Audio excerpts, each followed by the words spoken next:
Bonjour à tous, heureuse de vous retrouver sur Pur et Simple, votre chaîne du minimalisme, et bienvenue aux nouveaux arrivants.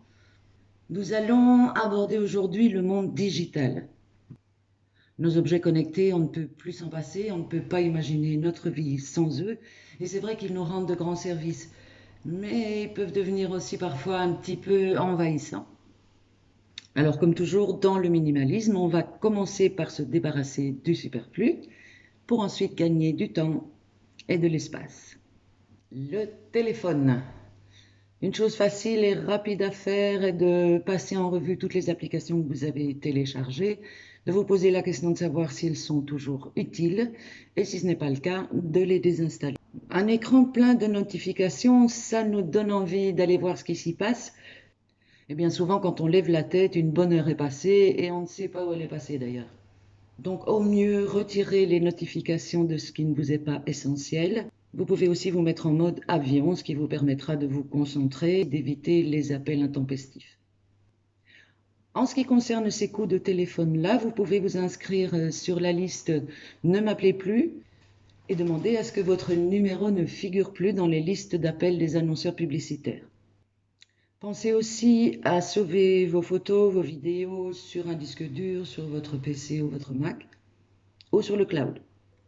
Lorsque votre téléphone ne fonctionne plus, eh bien, pensez à le faire recycler, ainsi que les câbles qui vont avec. Bon, bien entendu, il y a des applications intéressantes et qui par ailleurs nous permettent de nous débarrasser d'autres objets, ou de nous faire gagner du temps, ou même de l'argent.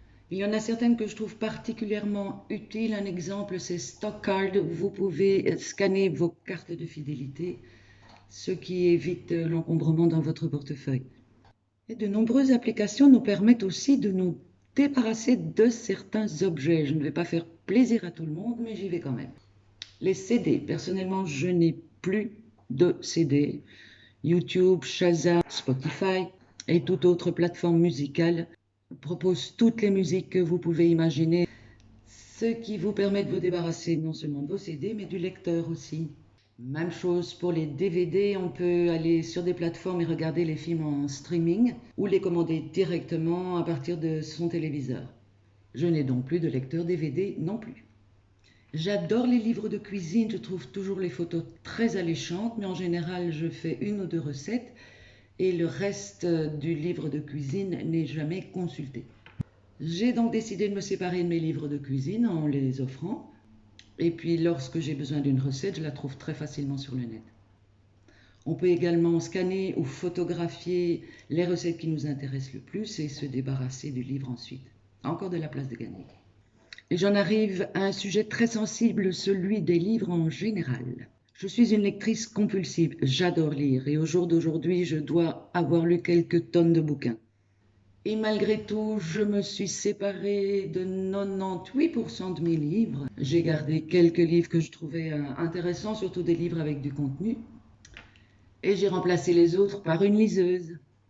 Je ne pensais pas pouvoir m'adapter à ça au départ. Vous savez, le plaisir du livre, de le tenir en main, de froisser le papier, c'est extraordinaire. Eh bien, j'adore ma liseuse. Comme quoi. Voilà, c'est tout pour aujourd'hui. N'hésitez pas à liker et à partager cette vidéo si elle vous a plu. Et puis on se retrouve la semaine prochaine, purement et simplement. Ciao, ciao!